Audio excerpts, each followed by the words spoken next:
joining us now from his place in Green Bay. For the third season in a row, we have been blessed with the opportunity every single Tuesday to chit-chat with the back-to-back NFL MVP. That doesn't change this year. The team is now 3-5. How will he respond? Will he show up? Yes, he will. Can't wait for it. Ladies and gentlemen, Aaron Rodgers. Yeah! Whoa. Oh, my God. Whoa. Hey, guys.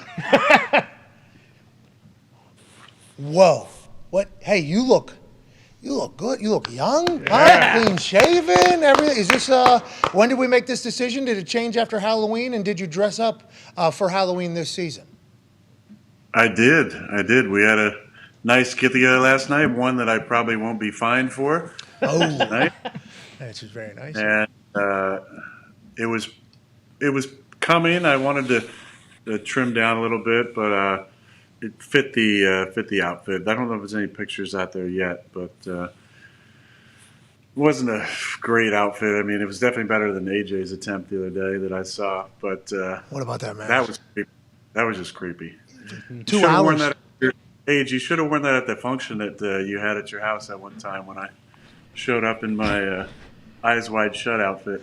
Oh. Yeah, you had your own deal. Maybe I will. Maybe in the future. I appreciate that. But it was Halloween. It's supposed to be creepy, right? What type of skin-wearing shit are you guys going to? What is going? You were there the next year, Pat. Oh, yeah, that was that type of event. You're right. Yeah, you're 100% right. That is that type of event. A lot of crazy stuff going on out there in Columbus, man. What did you dress up as?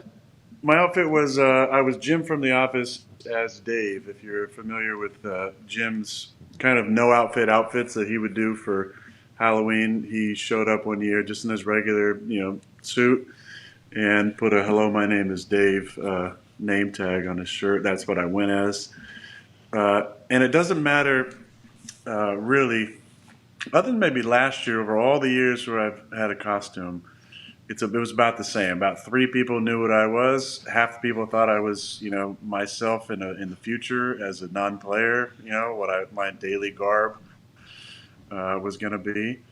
But no, I was Jim from The Office. There were a couple really good outfits. Definitely shout out to Josiah and his girl went as the. She was Willy Wonka and he was the blue. Yeah, that's the picture right there. So I went kind of like that. But and he was the blueberry, the kid that turned into a blueberry. Violet Beauregard, yeah. Yeah. Josh. She dies, right? Myers. Pretty much. And his girl went as grapes, and were the most fun probably duo. People having the most fun of the whole party, which was great. Pat O'Donnell and his wife went as Ken and Barbie.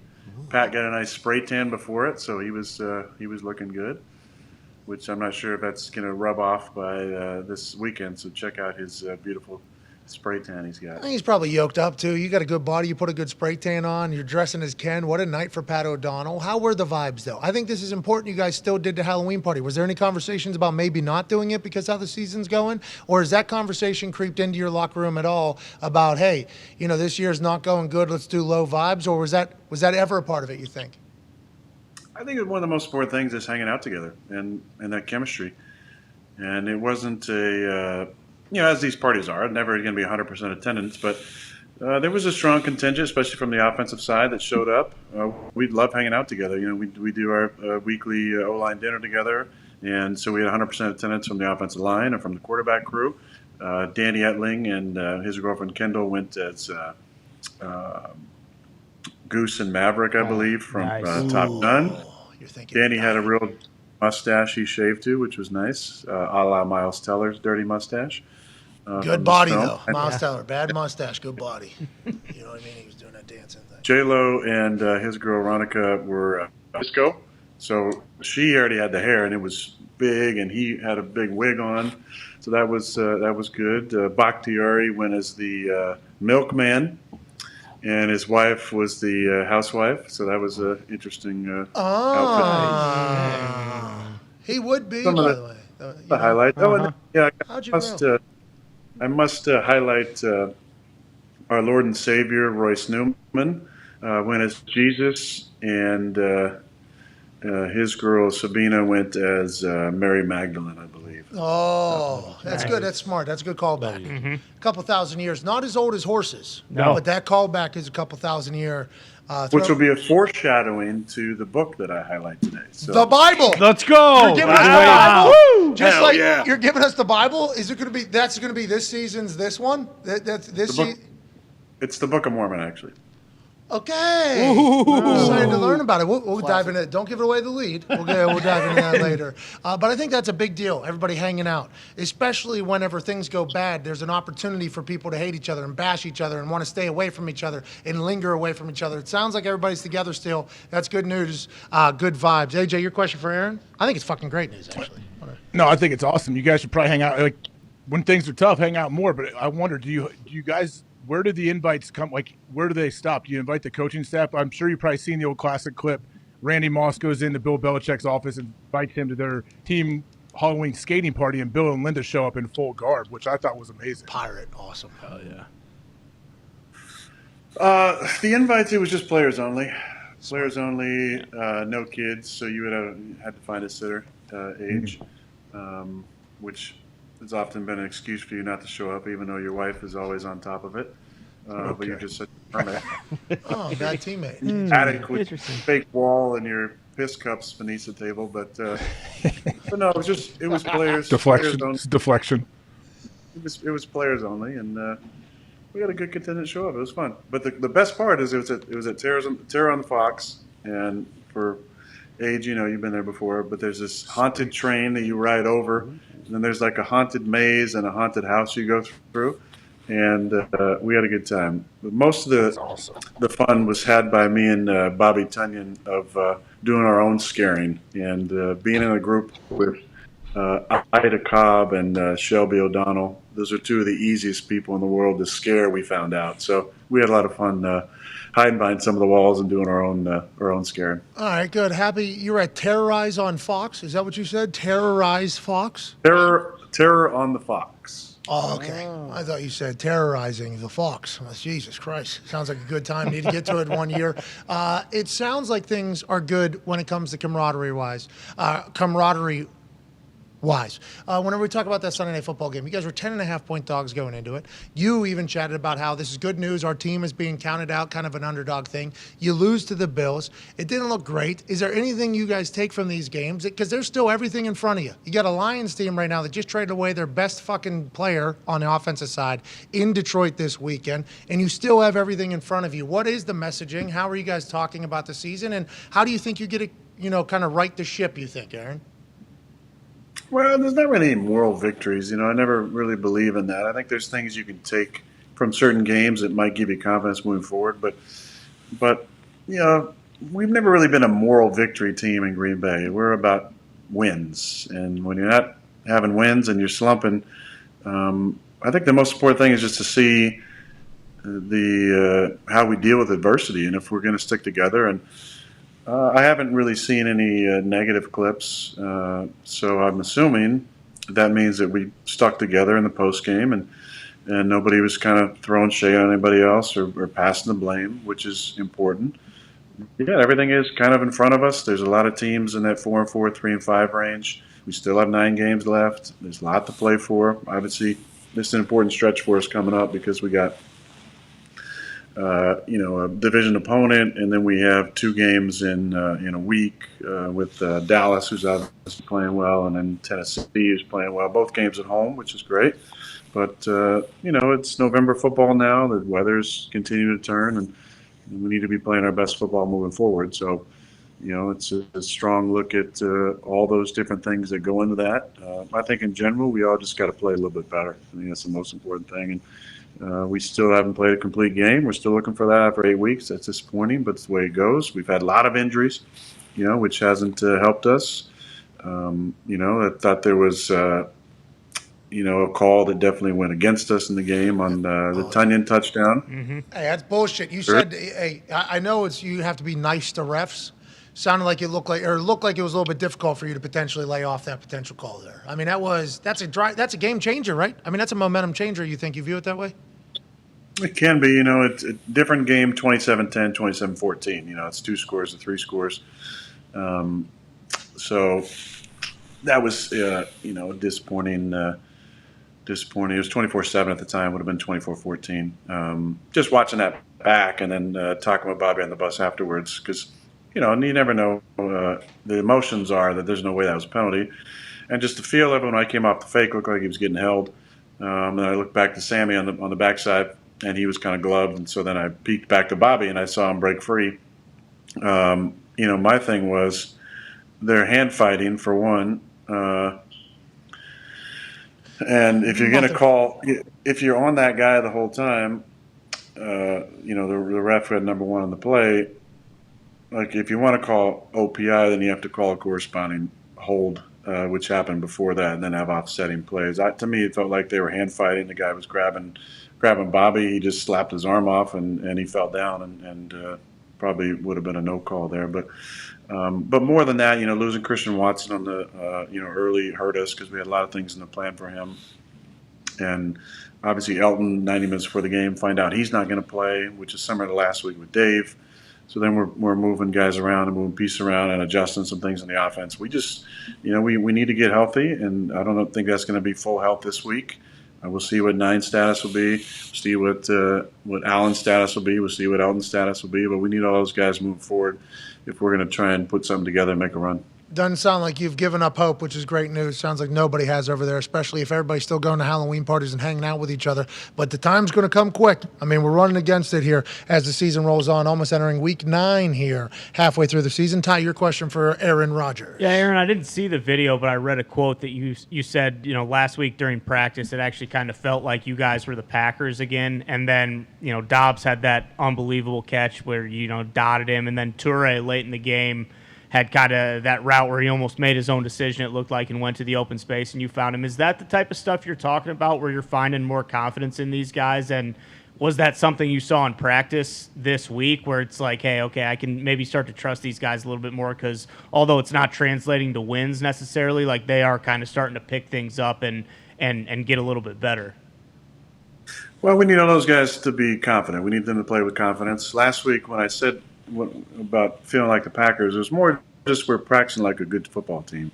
And I don't feel like we had consistently been doing that week to week. And there's been times over the past where, you have some rough weeks of practice or things don't look perfect. You go out and just light it up. And there's been times you practice incredible and go on the field and have a hard time scoring. So it doesn't always correlate, but the feeling of it, the energy, it just felt better. Pre-game, this was the first game of the season where it really felt like we were ready to play, like energetically. And that's a weird thing to put your finger on, but it's more just a feeling that we're dialed in and we're locked in and ready to go. And again, obviously it doesn't translate to a win, but that energy, I think, is encouraging for us moving forward. When it comes to Samari, I had a conversation with him weeks ago about kind of projecting how the season would go.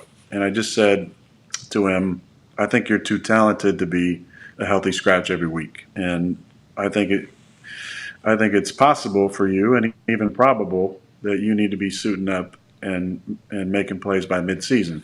And I don't think that was like maybe some spark plug for him to get going and start practicing better. But he has been practicing really well, and I have been proud of the effort he's been showing during the week.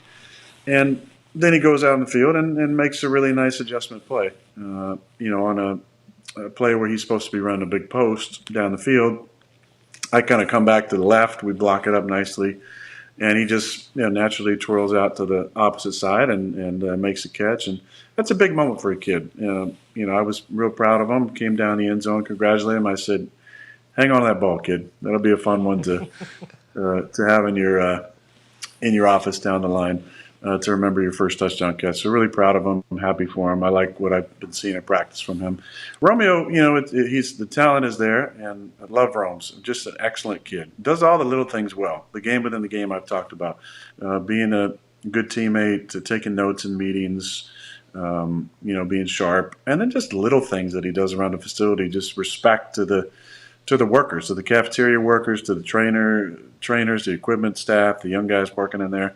I just like the way he goes about his business. And all that to be said, we just need him to play confidently on the field. And when he does, he's a great hands catcher, and he makes makes plays for us. So we got to keep building with him.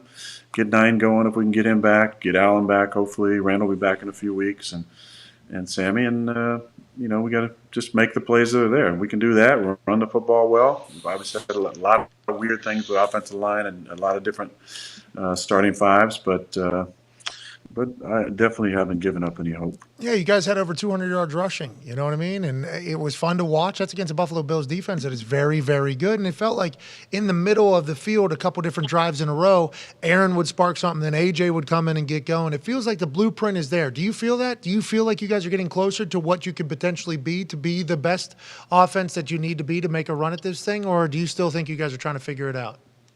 I think we're trying to figure it out still. I mean, we can rush for 200, but if you lose by 2 scores, it doesn't exactly go back and say that's what we're going to do every single week. I think there was things they showed us that allowed us to do that.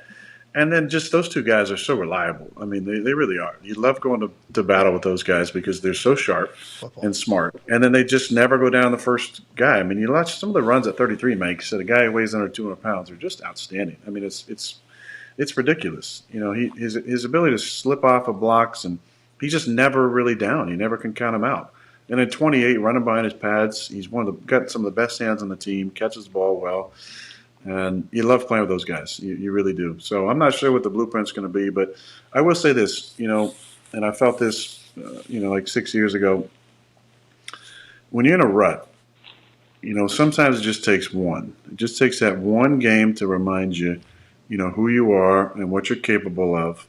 And once you get that one, I think everybody can just take a breath and relax and go, okay, now we've reset. Now let's get going. So we've been hoping, it wasn't going to get to a 4-game streak, but we got an opportunity this week against a division opponent on the road to have that feeling, to take that breath, and then to, have that reset and hopefully put some things together. We're obviously here on trade deadline day. There's an hour and 32 minutes left until the trade window closes in the NFL. We've been keeping an eye. Denver Broncos just traded Chubb, defensive end, to Miami Dolphins. Damn. So Miami Dolphins are in the game. Chase Claypool traded to the Chicago Bears earlier today. Allegedly, your team, Packers, were in on that conversation. Bears outbid for Chase Claypool to join Justin Fields in the offense after trading Roquan Smith and Robert Quinn out of Chicago. You didn't know what to expect. Obviously, I asked you last week, and then probably the week before, about trade deadline and things like that. And it's an interesting question to ask you because a couple years back, the conversation was that you were never asked for your opinion on anything. In the whole world that knew football was like, well, why would you not ask the best ball thrower of all time his opinion on who he's going to play football with? As this trade deadline is coming up now, we're against it, hour and 30 minutes basically and some change. Are you keeping an eye on it? Are you checked out on it? Are you sick of talking about it? How do you feel about trade deadline and what the Packers are doing? Well, the trade deadline has really become an interesting thing. I think earlier in my career, there wasn't a whole lot of movement ever at the break. Agreed. There wasn't big names going. You weren't seeing starters, Pro Bowlers, All-Pro guys switch teams as frequently or anywhere. I mean, it just never really happened. It was so rare. It was almost like, whoa, who got traded? What? And now it's way more common. I don't know if it's because I'm not going to call it tanking, but there's teams that are really valuing those draft picks and looking at guys maybe in the last year of their contract or maybe a year to go in their contract that they don't feel like they can retain or they're going to want to retain and trying to get some value for them. So you're seeing more of that. Obviously, we're 4 Eastern, I think is the cutoff maybe. So we're coming up on it. Hopefully, I was kind of hoping there might be, some news during this show that we could break in live time. That would be pretty cool. I have had conversations with Brian, the past few weeks. I'm not sure what's going to happen, but I know that we've, I'm not surprised to hear that maybe we were in on the Claypool, and then we'll see what happens. Brandon Cooks allegedly not at practice today for Houston. Nope. His name's been up in conversation with the Green Bay Packers for a while. It sounds like Aaron. Are they practicing on Tuesday? Is it like apparently Thursday night game? Oh yeah, they have Thursday night. Okay. That makes sense then. No, but also some teams have Monday day off. Tuesday they're back in the building. It's fucked me up as a person that talks into this microphone every day. I'm like, well, why the fuck's the guy at the building? I'm like, That's the word. yeah, it is. It's interesting. But so you're thinking maybe something happens. Maybe something does happen. Wow. A lot of big names moving around. AJ, your question for old Aaron Rodgers. Like, okay, so we have different offensive guys getting traded around the league. How tough would it be for like a receiver to go from one team to another midseason and actually be dropped into like their system? Like, do you have to like come up with just a little package at first for this person, or how long does it take to actually understand the offense? Well, it depends. I mean, there's so many teams running our similar system. I think if you had a guy in that system, you could really plug and play for the most part, with probably 7 or 8 teams at least at this point. Who's that? That's the Shanahan, or is this? Yeah. Yeah. Yeah. So yeah, like I've said in the past, Niners are running it, Rams are running it, we're running it, Atlanta, Philly. Tennessee, Cincinnati, Philly. What? Philly? Miami, Philly. Is Philly running? Who do they have from our system? Oh no, it's the Minnesota? Jets. It's the Jets that have the little. Yeah. Minnesota. Yeah, Minnesota's running it. Yeah, so there's like 8 or 9 teams probably that run similar offense. So you could plug and play a guy like that from one of those teams. With somebody else, you probably look. It's a lot of the same plays, and a lot of the same terminology for them that's been passed down through iterations over the years. But yeah, you'd probably give them a 10 or 15 play thing to start if it was somebody from a different system, and then slowly work them in. But look, a go ball is a go ball, a slant's a slant, a curl's a curl, a shallow cross is a shallow cross in most of these offenses. So it wouldn't be, I don't think, as difficult as some of the storylines can make it seem. Is your thumb doing anything for you right now? I just thought about a go ball, about you throwing one. Any difference in your hand throwing this year? Because I saw you with the tape on. There wasn't tape, then there was tape, then there's tape, then there's no tape. It's just kind of something you feel as you go, or you feel like it is something you got to worry about a little bit on that thumb? Yeah, I mean, I wanted to tape it up just for a little extra protection Sunday night, and it felt fine. Every now and then I might have a couple snaps under center that jar it a little bit, but for the most part it was fine all night. You're taking some shots, dude. You know that. You're taking some shots these days. You feeling it like an old man, or no? You good?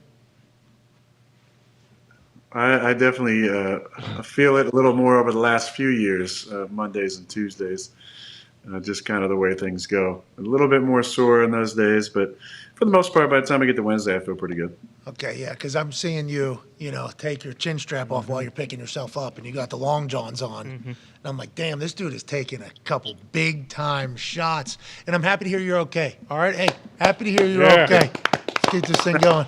Hey, no problem. Connor has a question for you. Go ahead, Connor. Yeah, Aaron, there's a lot of talk after the game of the Jair Diggs exchange before. How do you feel about kind of coming out of the tunnel at the same time? And also, did you even notice it when it was happening in real time, or is that something you saw after the game? Well, I did see some other tunnel incidents that happened across our sport, but it is a little different when you go in the same tunnel.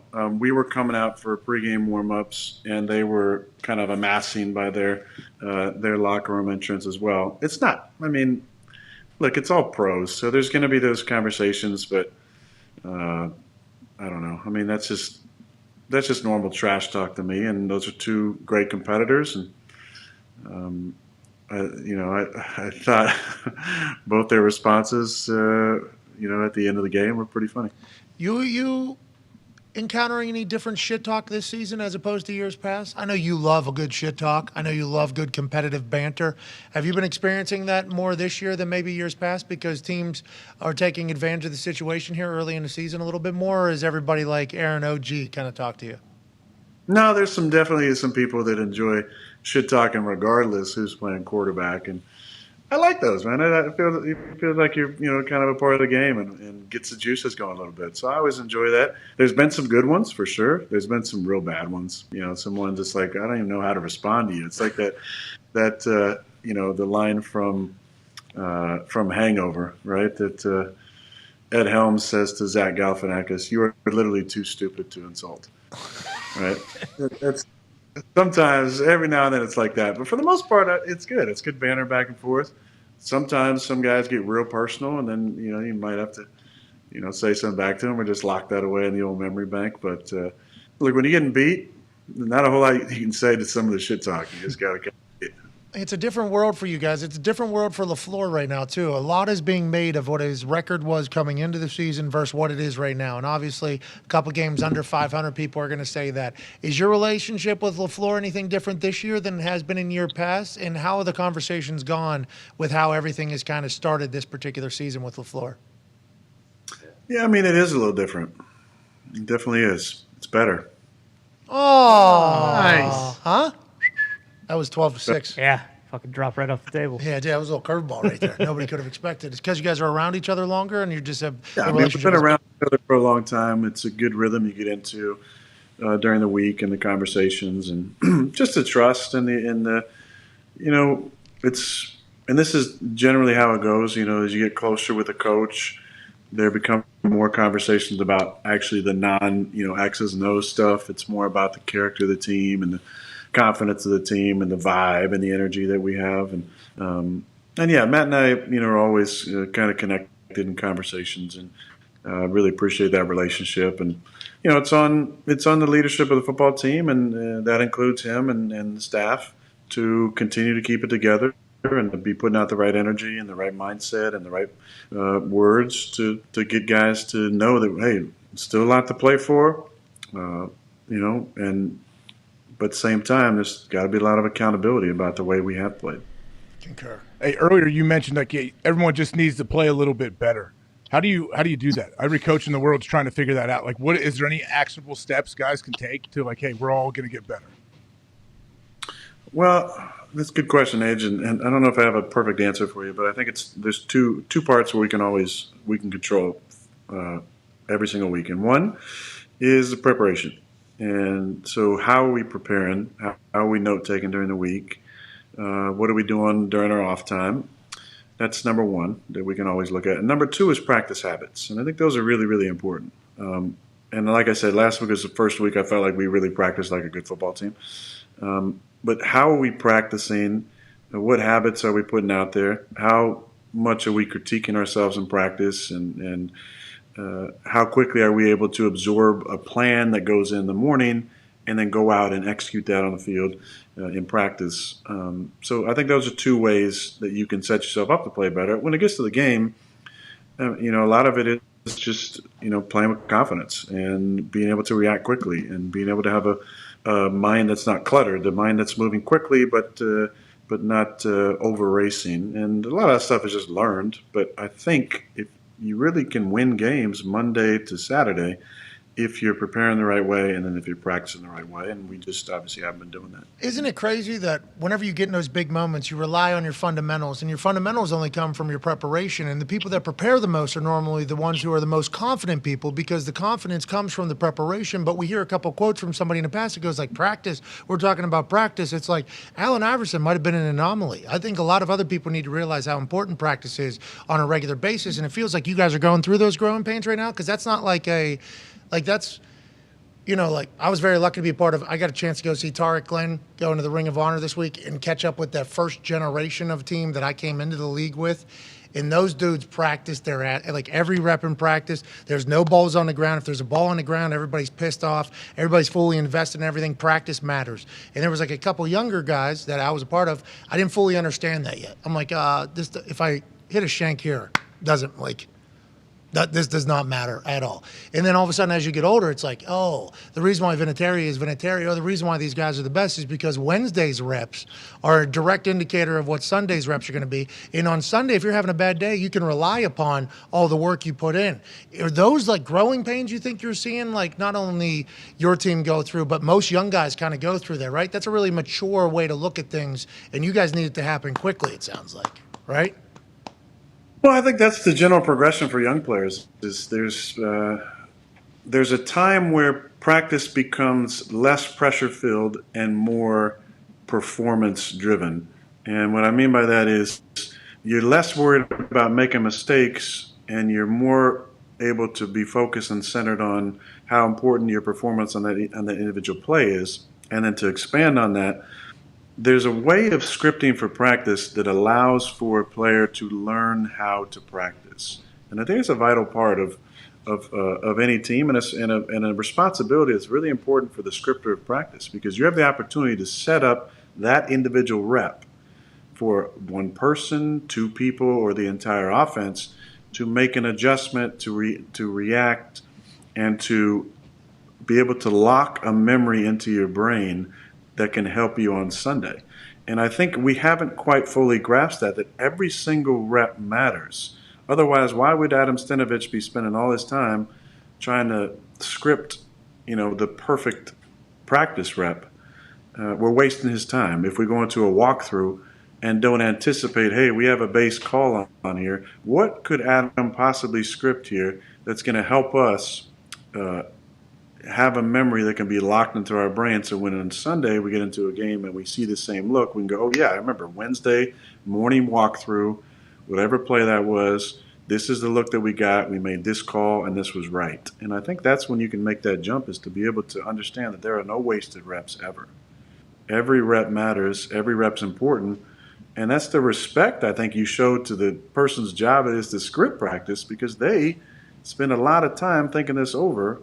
And the last thing we want is people to just go into a robot mode where you're just like autopilot, not even thinking about this. The most important thing is to be so locked in that you can anticipate, what could this guy possibly script for us that's going to help us get better on this play for this specific sequence. And I don't think we're quite there yet. I think it's but this last week was a step in the right direction. I think that's a very mature thing to have to do, though. Like, I think that is a mature mindset that older teams kind of have, and I was very lucky to be dropped into one there and kind of see how it all operates.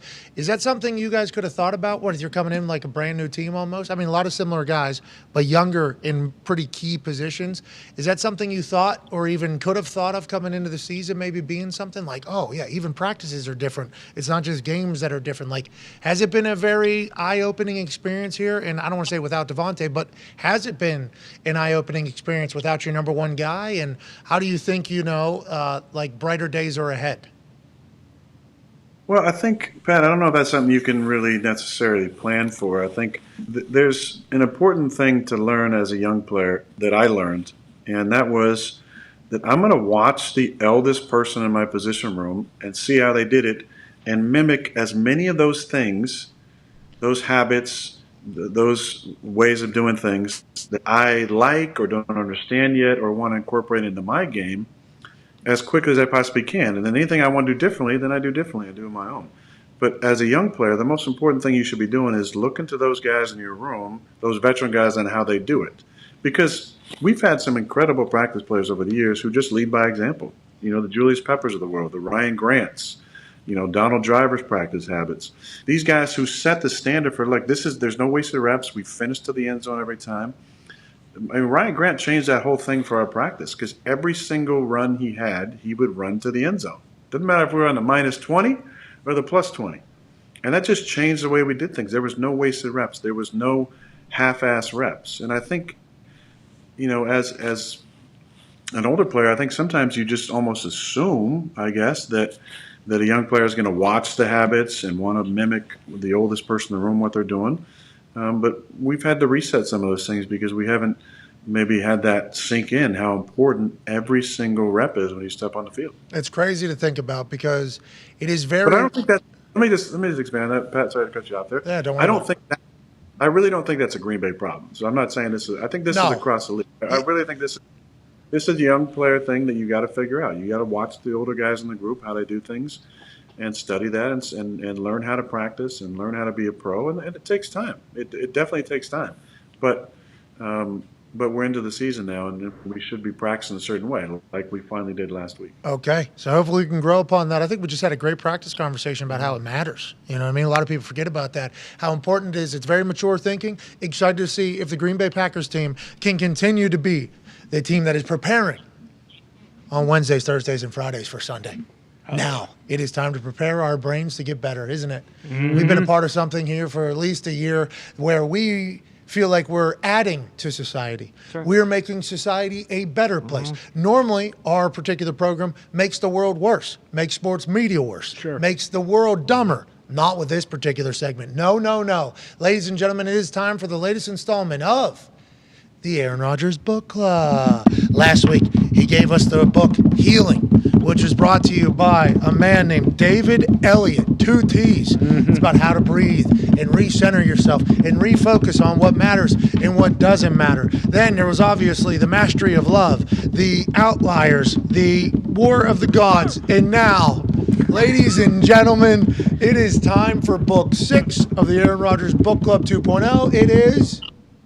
First of all, I want to say thanks to Foxy or whoever put together that graph, that image of me. Got a baby dirty. Yeah. Drawn to the game. Just like you. I look pretty jacked right there, so big thanks to Foxy. or You are whoever that- jocked. You are very jocked. So jocked. Very jocked. Very jocked. Yeah. But today's book is a really fascinating book that definitely tests the dogma that so many of us grew up with. But it's called The Sacred Mushroom and the Cross by John Allegro. Good. Looks short. Oh, the sacred mushroom and the cross. Talking about dogma, which is living for other people's dreams or something like that, right? Trying to prove other people right. Yeah, no, I don't think that's dogma. No, dogma is doing something you don't love. Steve Jobs had a quote about dogma, I think, didn't he? You're living. Be a dog. But anyway, fuck this is book, dogma. It's not. You're not this eating book it. is- Not be a dog. No, It's a it's principle or set of principles laid down by an authority as incontrovertibly true. Excuse me. Wow. Anyway, Diggs. It's D-O-G-M-A, not dog. Oh, D-A-W-G. That's what I was thinking. It's D-O-G-M-A. So this book is about the mushroom and the sacred cross. This is about, because you said it was about Jesus Christ earlier, didn't you? Is there a little bit of religion? Yeah.